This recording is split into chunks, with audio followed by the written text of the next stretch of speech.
Let's talk about what happened to 4-year-old Sofia Juarez. She was born on February 5th, 1998. She lived in Kennewick, Washington with her 20-year-old mother, Maria Juarez. Her house was pretty crowded. She lived with her mom, her grandma, her older brother, her cousins, uncles, tias, the whole shebang, so it was a pretty crowded house. Sofia was pretty shy. She wouldn't really talk to strangers or go wander by herself. She pretty much only trusted her family. On Tuesday, February 4th, 2003, one day before Sofia's 5th birthday, it was around 8:15 p.m. and Sofia was in her room with her cousins and her brother playing and watching cartoons. She did have a lot of energy because her birthday was tomorrow, so she wasn't ready to go to bed just yet. Her grandmother Ignacia had a boyfriend at the time named Jose, and he walked into the bedroom and said he was going to the store and asked if anybody wanted to come along. None of the kids wanted to go, so Jose left the house by himself and headed to the store. However, quickly after Jose left, Sofia decided to change her mind and she told her mom that she actually did want to go to the store to buy some candy.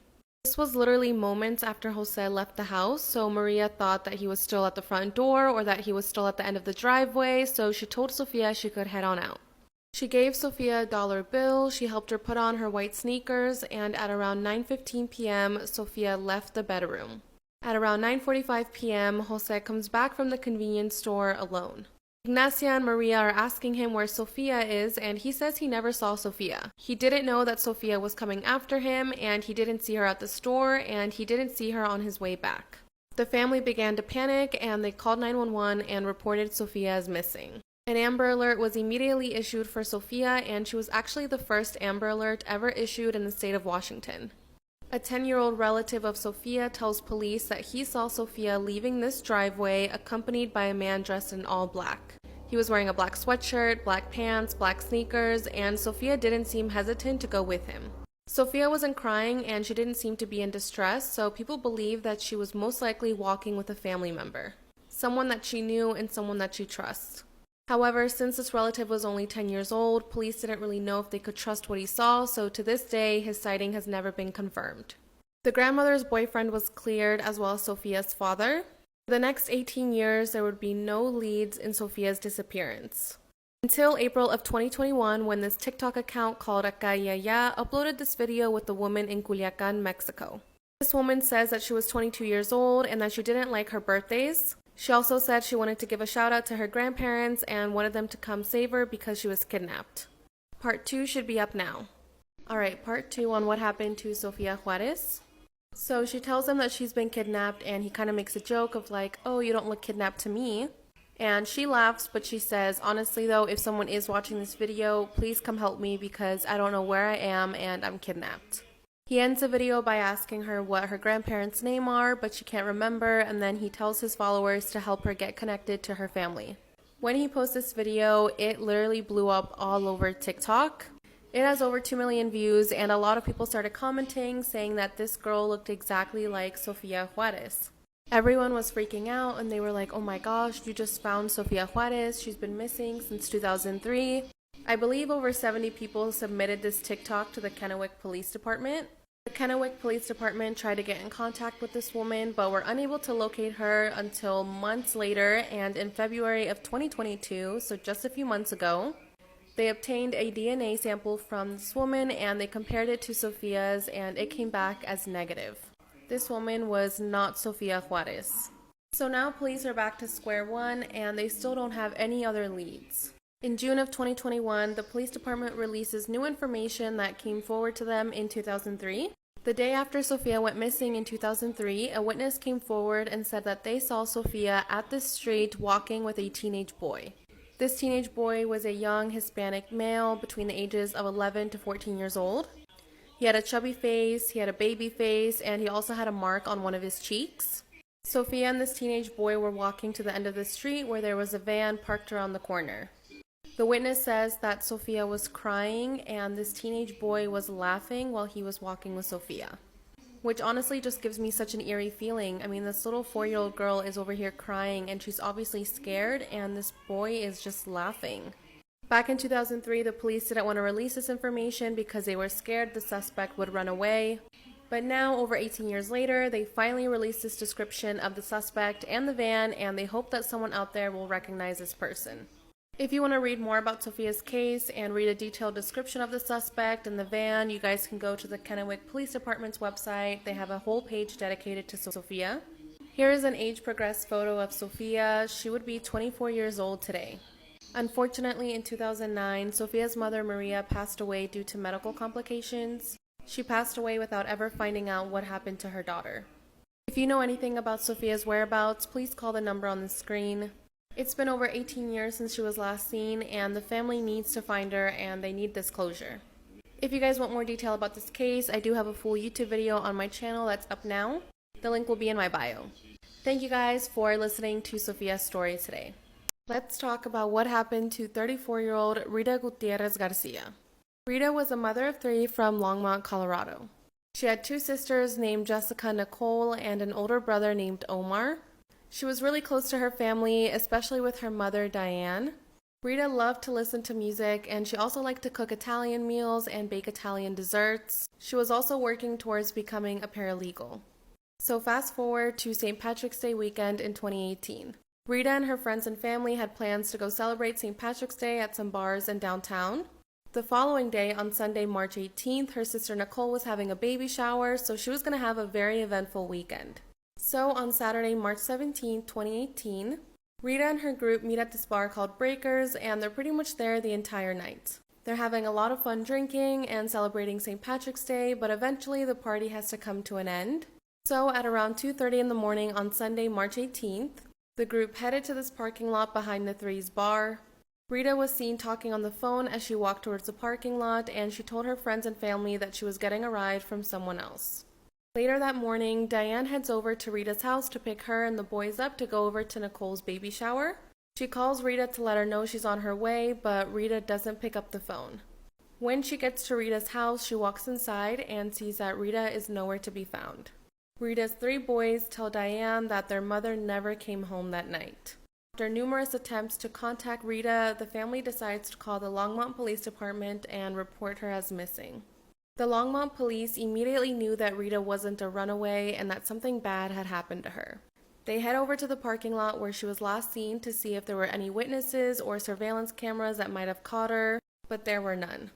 So the police check Rita's cell phone records, and they see that 4 minutes after Rita was last seen, she made 2 911 calls from her phone. These were hang-up calls, so the police did try to call her back, but Rita never answered the phone. Then at around 3:10 in the morning, her phone went offline around this area. Either her phone died or someone turned off her phone. So now police and the family are really worried because she called 911 twice, so the police go back to the bar to see if there are any witnesses that can remember anything about that night. A witness comes forward and says that she saw Rita talking to this man inside this bar. They also saw him hanging outside the bar and then talking to Rita as she was heading to the parking lot. So police check the surveillance cameras in the area where Rita's phone last pinged, and they see that at 3:03 in the morning, a man matching the description of the man seen talking to Rita passed by the cameras. Police track down this man, and it turns out to be then 29-year-old Juan Jose Figueroa. They go to Juan's house to speak to him, and he's nowhere to be found. Part 2 should be up now. Alright, this is part 2 on what happened to Rita Gutierrez Garcia. So police arrived to Juan's house to speak to him, but he was nowhere to be found. His mother told police that she hadn't seen him, and for the next 9 days, he would be missing. During these 9 days, Rita's family continued to search for her, put flyers of her all over social media and all over the community. They were still holding on to hope that Rita would be found and reunited with them soon. So then, thankfully, on March 27, 2018, Juan Jose Figueroa is arrested at the U.S.-Mexico border. However, he wasn't arrested because of Rita. He was actually arrested on a separate case that involved the sexual assault of a woman in 2017. So it turns out that shortly after police arrived to his home to ask him about Rita, Jose left Colorado on March 20th and headed to Texas. He was only there for a little bit before he crossed the border to Mexico on March 22nd. While he was in Mexico, he was asking people for money and telling his friends and family that he was in trouble. He also made plans to sell his truck, and he also deep cleaned it. Then, for some reason, on March 27th, he tried to re-enter the U.S., and that's when he was arrested. As I mentioned, he wasn't arrested because of Rita. He was arrested because in 2017, he met a woman at a bar in Longmont, Colorado. Him and this woman went back to his apartment, and when they were at his apartment, he tried to force himself on her, and he actually knocked her unconscious when she resisted. When this woman woke up, all of her clothes were gone, and Juan was just standing over her, slapping her, and thankfully she was able to get away. While Jose was in jail for this sexual assault charge, the Longmont police officially named him a suspect in the disappearance of Rita Gutierrez. So police checked Jose's car, but since he deep cleaned it, it was pretty much spotless. But police were very thorough with this, and they found a stain on the fabric on his passenger seat of his car. When they did a DNA test, it came back as Rita Gutierrez Garcia. This confirmed to police that at one point Rita was inside his car. While Jose was in jail, he allegedly told his cellmate that he had strangled a missing woman and disposed of her body before returning to his sister's house on Sunday, March 18th. He says that this woman called him a weirdo and that made him mad, so he decided to punch her and he knocked her unconscious. After that, he strangled her. Police assume that he was talking about Rita. Then 2 years go by and there are still no signs of Rita. Jose says he had nothing to do with Rita's disappearance and he's just not talking.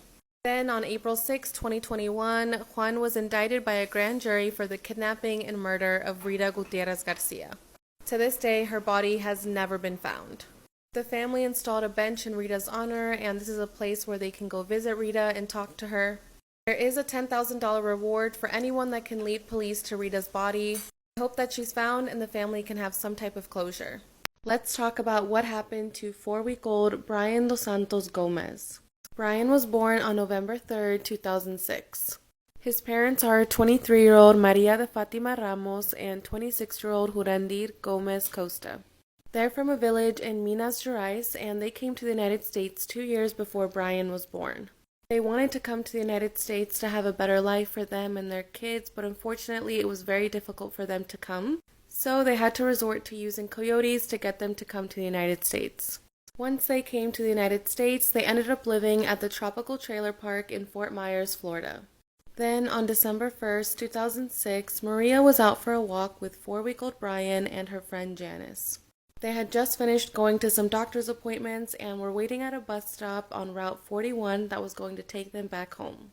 While they were waiting at this bus stop, a woman in a 2-door black Ford SUV pulls up to them and asks them for directions. This woman says that she had been driving around for 8 hours trying to find her mother's house in Pine Manor. She asked Maria and Janice if they could help her out with directions, and the girls tried to help her out as much as they could.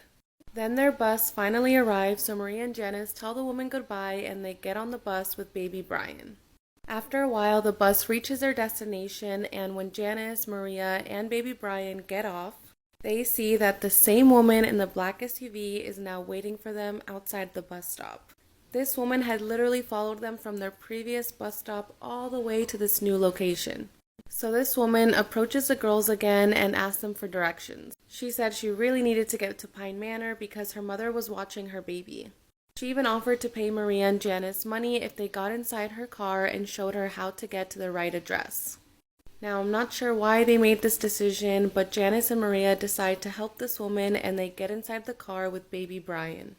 Once they get inside the SUV, Maria notices that there was a baby's car seat and a diaper bag in the back. So this made Maria and Janice feel a little bit better because this is just another mom trying to find her kid. So Maria and Janice continue to help this woman get to Pine Manor, and the woman tells them that after she gets to her mother's house, she will drive the girls right back to the bus stop to get home. While they're driving, this woman makes a phone call to her mother talking about how she's getting directions from Maria and Janice. This phone call was recorded, so I will put a clip of it here.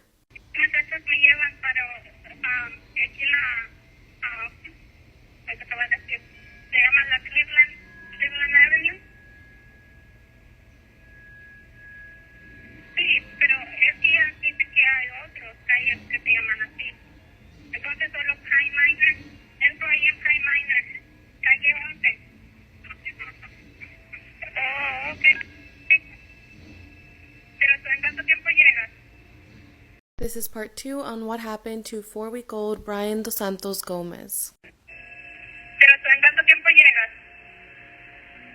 Porque tengo que regresar a las muchachas. Ok. Yo te llamo para atrás, ¿ok? Bye bye. Okay. So as you can tell, everything about this phone call sounds normal. She's asking her mom for directions, asking her how long she's going to get there, and then telling her she has to drop Maria and Janice off when she arrives. So eventually Maria and Janice get this woman to her destination. Now they're thinking that they're going to get dropped back off at the bus stop, but that's not what happens. Instead, this woman pulls out a knife and points it towards baby Brian. She then demands $500 and tells them that she's going to Tampa, Florida, but that they can't tell anyone or they will hurt their family. Then she dropped Maria and Janice off at a roadside, and while Maria was getting out of the car, she reached for baby Brian. As she was reaching for her baby, this woman tells Maria that she needs to leave her baby behind. This woman was still holding a knife towards Brian, so Maria and Janice complied and they left Brian in the car. Then this woman told Maria and Janice that they needed to wait 10 minutes before calling the police. Then this woman drove away with baby Brian still in the car. Since then, Brian nor this woman have ever been seen again. Maria and Janice immediately called the police and they put out an Amber Alert for Brian Dos Santos Gomez. This is a description that they gave of the woman. She was a Hispanic female between 28 and 30 years old. She was heavyset and around 5'4" with straight black hair, which was partially pinned up in a bun. She was wearing blue jeans and a black blouse and spoke Spanish.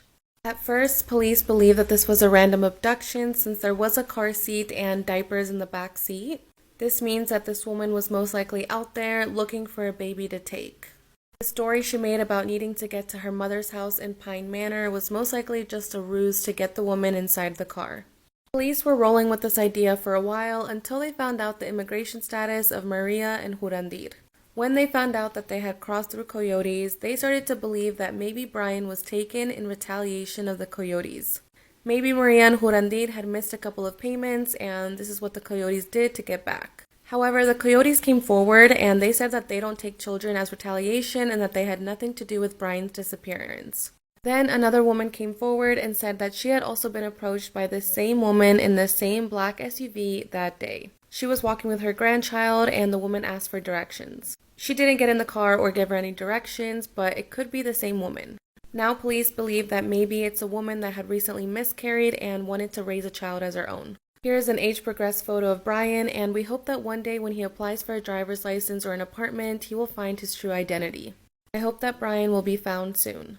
Let's talk about what happened to 23-year-old Veronica Reyes Diaz. Veronica was born on June 7, 1996 and lived in Tampa, Florida. Her parents are Fidencio Minjares and Tina Cortez, and she also had 2 sisters and a brother.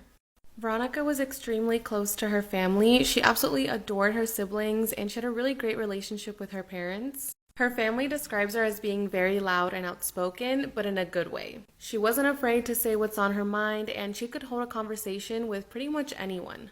As Veronica got older, she went through a couple of rocky relationships. She ended up getting pregnant and had 2 beautiful little boys. She didn't continue to have a relationship with the father of her children, but she absolutely loved being a mother. On December 8, 2018, Veronica married the love of her life, Francisco Reyes. Soon after they got married, Veronica got pregnant with another little boy.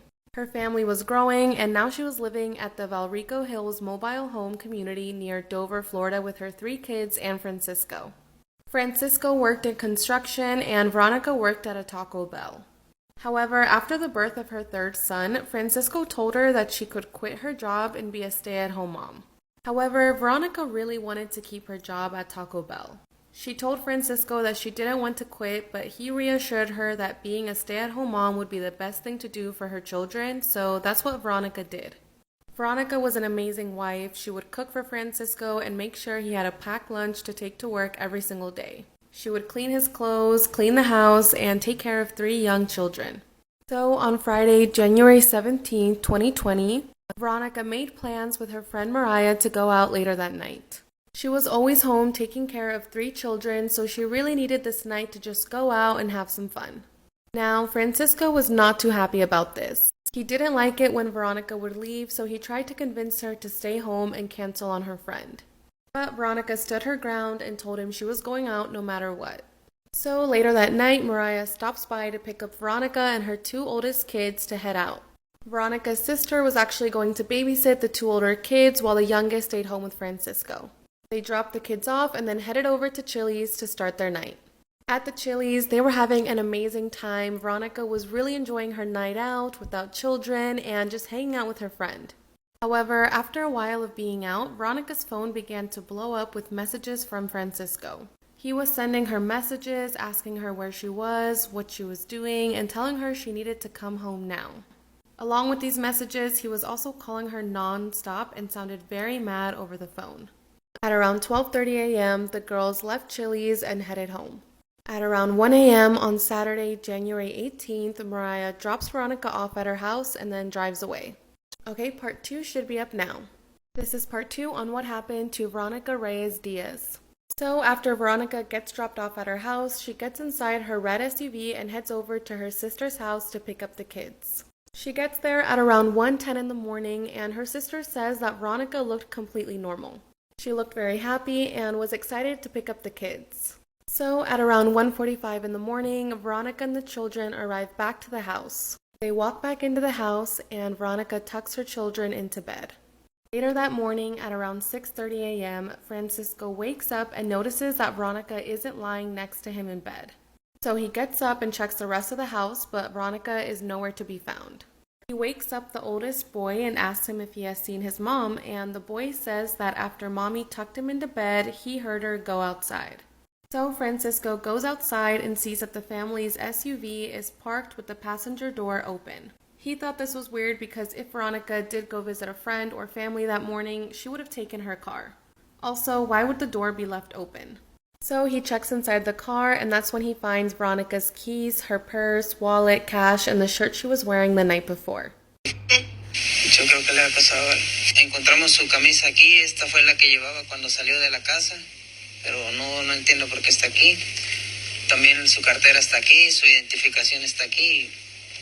Dejó todas las llaves del carro, So Francisco finds all of these belongings and he doesn't really get that concerned. Instead of telling anyone that his wife is missing and that he found her belongings, he decides to go fishing. He went fishing from around 10:30 that morning to midnight. It wasn't until the following day on January 19th at around 3:30 p.m. that Veronica's father Fidencio received a text message from Francisco asking him if he had seen Veronica. Fidencio's like, no, I haven't seen Veronica, and that's when Francisco tells him everything that happened the day before. The family goes to the Hillsborough Police Department and they report Veronica as missing. The family conducted multiple search parties, but to this day in 2022, Veronica has still not been found. The family does believe that Francisco is a little bit suspicious. He claims that this is the shirt Veronica was wearing the night she went out. But Veronica's sister and Mariah, the friend she went with, says that this is not the shirt she was wearing. They say that Veronica was wearing a white and gray shirt. So why is Francisco telling everyone that Veronica was wearing this flowered shirt when that's not true? They also tracked Veronica's cell phone and it was pinging in the area around the house. Then Francisco was telling the police that Veronica has a history of leaving, but that's not true. 7 months after Veronica disappeared, a forensics team went to the house, but at this point, everything had been changed. There was brand new furniture and it had been freshly painted.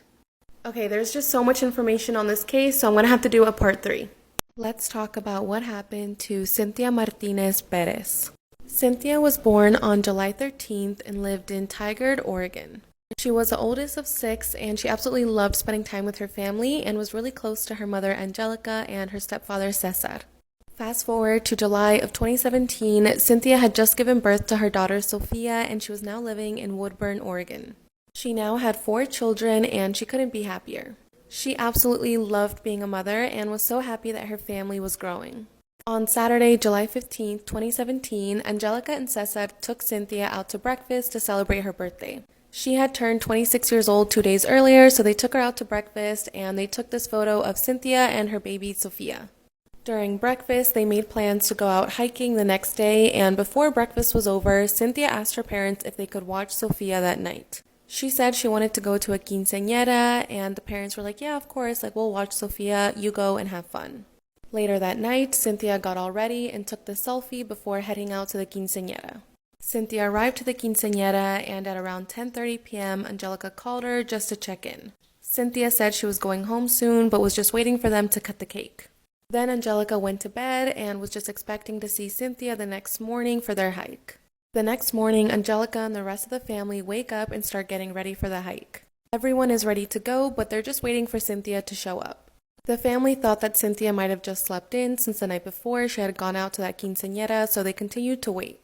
But Cynthia never showed up. Angelica called the Woodburn Police Department and reported Cynthia as missing, but they weren't too helpful. They said that Cynthia was an adult, so she technically could leave on her own, and they didn't offer to help. So Angelica took it upon herself to go out and search for her daughter.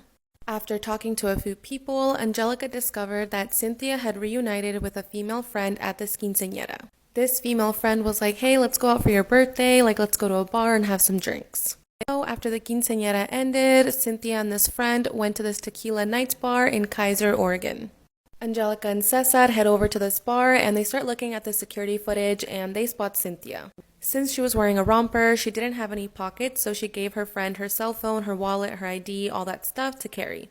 At the start of the surveillance footage, Cynthia and the friend look completely normal. They're just having fun, having some drinks, just hanging out. Then after a while, Cynthia's friend just leaves the bar and leaves Cynthia there alone. Remember, this friend has Cynthia's cell phone, her ID, her wallet, so Cynthia was pretty much just stranded there alone. Cynthia goes to the parking lot to look for her friend, and when she comes back inside the bar, she's no longer alone. She's now accompanied by these two Hispanic men. Part 2 should be up now. This is part 2 on what happened to Cynthia Martinez Perez. So Cynthia is now with these two Hispanic men, and they're pretty much just talking in the bar.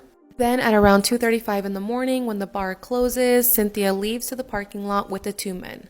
Police assume that somewhere during the conversation, Cynthia told them that she was phoneless and was trying to get back to her home in Woodburn, and that these men said they were also heading to Woodburn and offered Cynthia a ride. They walked over to this blue 2004 Honda Odyssey minivan that belonged to one of the men. When they opened the door, there was a child's car seat inside, so police believe that maybe Cynthia saw this and felt more comfortable with the men. Maybe she saw this car seat and thought to herself, okay, this is a father, an uncle, or something, he has a child in his life, so he should be safe. Cynthia gets inside the minivan with these men and they drive away. Angelica makes this post on Facebook asking if anyone recognizes who this man was, and someone does. They identify this man as 30-year-old Jaime Alvarez Olivera.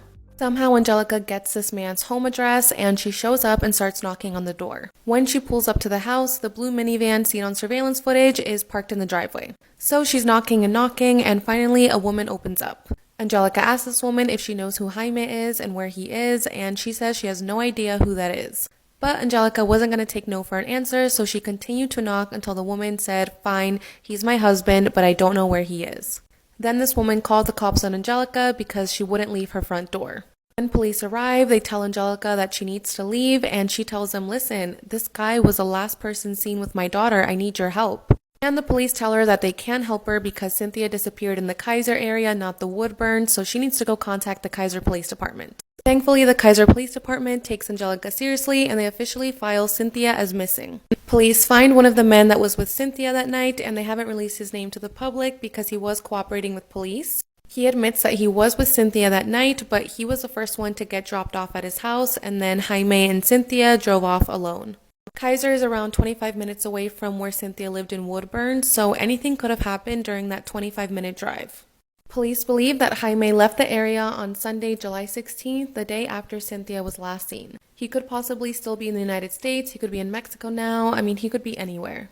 Police have searched his van, but they haven't released to the public what they found. To this day, in 2022, Jaime has still not been found, and there is a $10,500 reward out for him. Cynthia's body has never been found, and this gives the family hope that she's still out there and is still alive. So please, if you know anything about Cynthia or Jaime's whereabouts, please contact the Kaiser Police Department. Please share her flyers, share her photo, and hopefully someone out there knows where she is. I hope that Cynthia will be found soon. Okay, this is the final part on what happened to Veronica Reyes Diaz. So like I said, 7 months after she disappeared, a forensic team finally went to investigate the house, but at this point there was new furniture, new paintings, everything had been changed. So if a crime had occurred at this home, everything would have been cleaned up and gone by now. Veronica's family also discovered that Francisco had a lot of infidelity. He had lots of girlfriends and sometimes wouldn't come home because he was out with other girls. Apparently Veronica knew about this and was getting tired of it. She was doing everything she could to make the marriage work, but it was just getting too hard. Veronica's mother, Tina, did an interview on the Vanish podcast, and she says that on Saturday, January 18th, the morning Francisco discovered Veronica was missing, they found surveillance footage that caught Francisco in his truck driving to the fishing spot. On his way there, he had 2 rolled carpets like the ones in this corner in the back of his pickup truck. One carpet was nicely rolled tight like this one, and the other carpet looked like it had been rolled by hand. When he came back from the fishing trip, the nicely rolled carpet was still in his car, but this carpet, the one that was rolled by hand, was no longer there. This makes some family members believe that Veronica could have been inside this hand-rolled carpet and that when he went fishing, he threw her into the water. Now, there's no proof that Francisco was involved in Veronica's disappearance. This is just what some of the family members believe, and to this day, Francisco has never been named an official suspect. Now, there is another theory that some people believe. 3 weeks after Veronica disappeared, 23-year-old Kaya Taylor went missing from Plant City, Florida, which is only 15 minutes away from where Veronica lived. Kaya's black Toyota was found abandoned on railroad tracks with the engine still running. Her cell phone and debit card were found inside. Some people believe this is similar to how Veronica's car was found, and just the fact that they were only 15 minutes apart makes it seem as if it could be connected. Veronica and Kaya's family say that they did not know each other, but it could be possible, so anytime Fidencio goes out looking for Veronica, he's also looking for Kaya. And that's pretty much it, you guys. Veronica is still missing, and she needs to be found. Her babies need to know what happened to their mom, and this is just so unfair. I really hope that she is found soon and the family can have some type of closure. Let's talk about what happened to Jerry Michael Williams. He grew up in North Tallahassee, Florida, and was a popular high school football player and the class president. He was also dating this cheerleader named Denise Morrell. When Mike wasn't hanging out with his girlfriend Denise, he was hanging out with his best friend Brian Winchester. When the 3 of them graduated from high school, they all attended Florida State University, which helped Mike continue his relationship with Denise and his friendship with Brian all throughout his adulthood. After they graduated from college, Denise and Mike tied the knot and officially got married on December 20th, 1994. Mike ended up getting a job as a property appraiser and was making over $200,000 a year. There was actually a joke around the office where people would say, "Oh, I wish I was married to Mike because he was just such a great husband and so romantic to Denise." In 1999, the couple gave birth to their first and only daughter, Ansley. At the time, the local news was doing a segment on babies born near Mother's Day, and they actually interviewed Mike and Denise. This week. We're just totally overwhelmed. She was due Tuesday, and she would have made me wait a whole nother year for Mother's Day, so she came yesterday so I could enjoy this day today with her. It was unbelievable. I have a whole new respect for my wife and women in general and what they go through to bring a new child, new life into. After the birth of their daughter, Mike's boss actually told Mike that he should think about amping up his life insurance policy. Mike did love to go duck hunting, and his boss felt that that was dangerous and that now he had a family and needed to think about their future. Mike agreed to this, and he reached out to his friend Brian, who was an insurance salesman, and they worked on getting a new policy set up.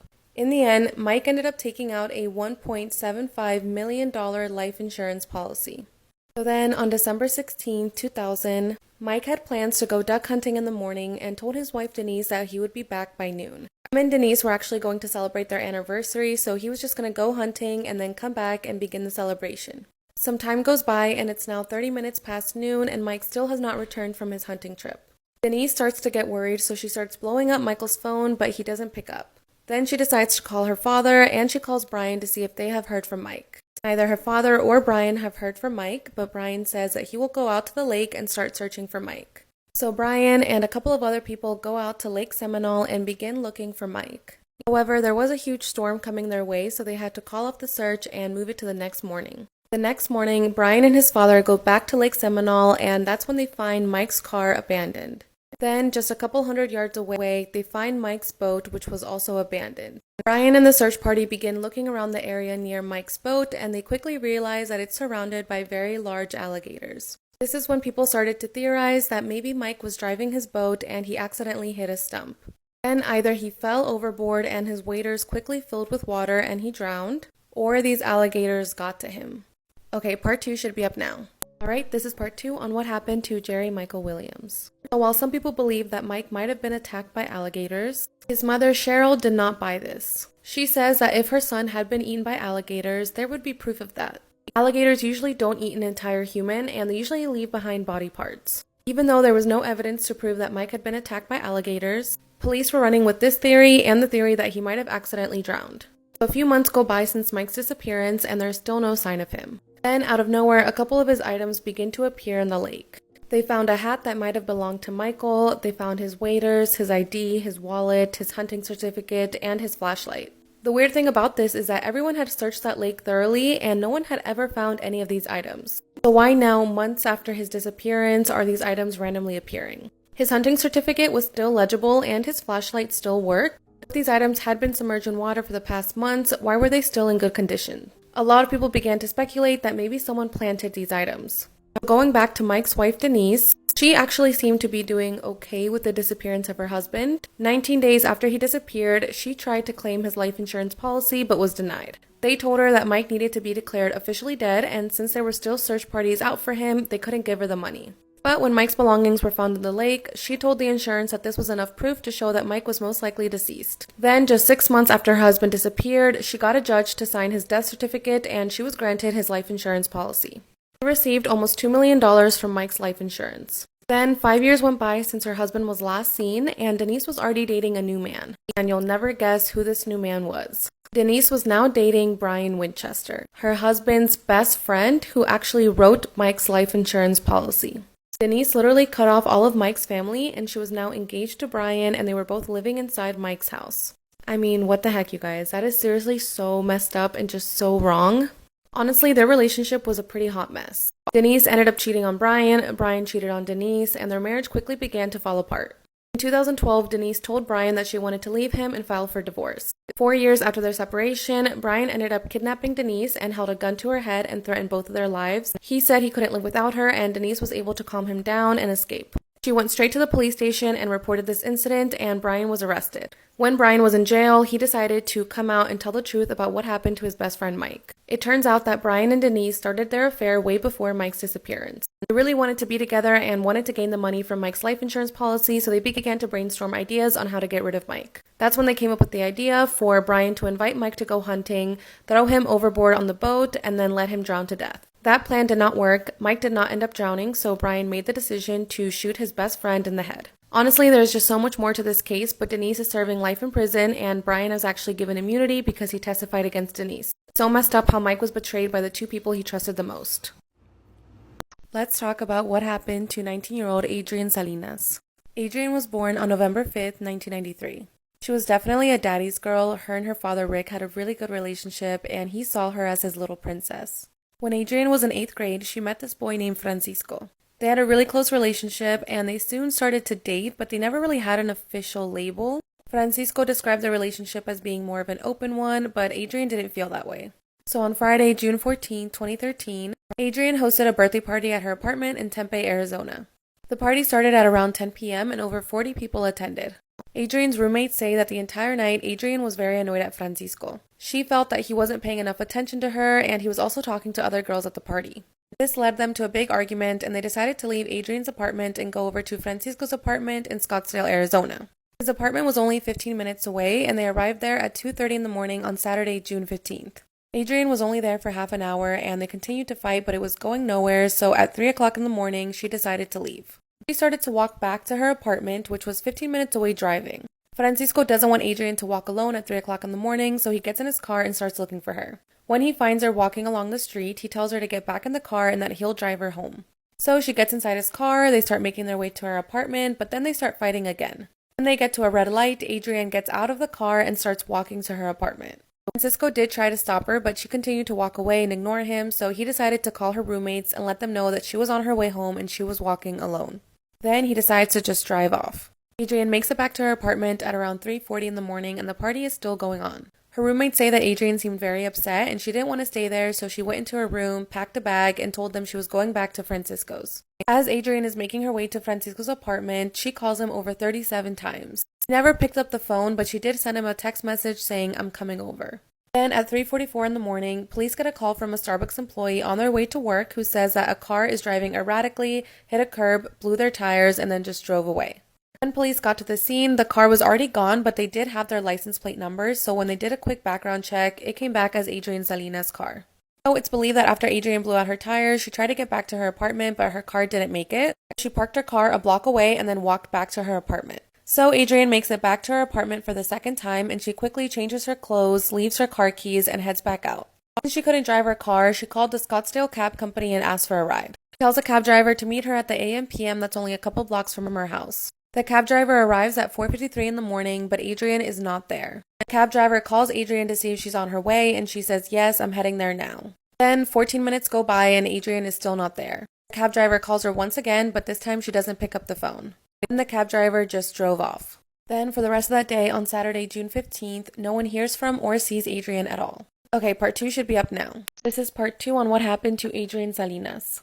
So then the next day, on Sunday, June 16th, which is actually Father's Day, Adrian had plans with her father to have a barbecue, but when she never showed up, he began to get worried. He called Francisco and Adrian's roommates to see if they knew where she was, but no one did. So he decides to call 911 and report Adrian as missing. So police begin to focus on Francisco because he's her boyfriend, they were fighting the night she disappeared, and he was the last person that may have seen her. Then they ask him why he never picked up any of the 37 phone calls that Adrian made, and he says he was sleeping. They did conduct 3 polygraph tests on Francisco, and he did pass all of them. Police also interviewed Francisco's roommates, and they also confirmed that between the time Adrian disappeared, he was at home sleeping. So police have ruled him out as a suspect. He's always been very cooperative with police, and anytime they call him to ask him a question about the case, he always answers and is willing to help out. So then police begin to focus their attention on the cab driver. He claims that Adrian never showed up and that he just drove away. However, police say that just because he didn't pick up Adrian at the gas station doesn't mean he didn't cross paths with Adrian on his way out. So police get in contact with the cab company owner named Thomas Simon Sr. and connects police to the cab driver that was supposed to pick up Adrian, which is actually his son, Thomas Simon Jr.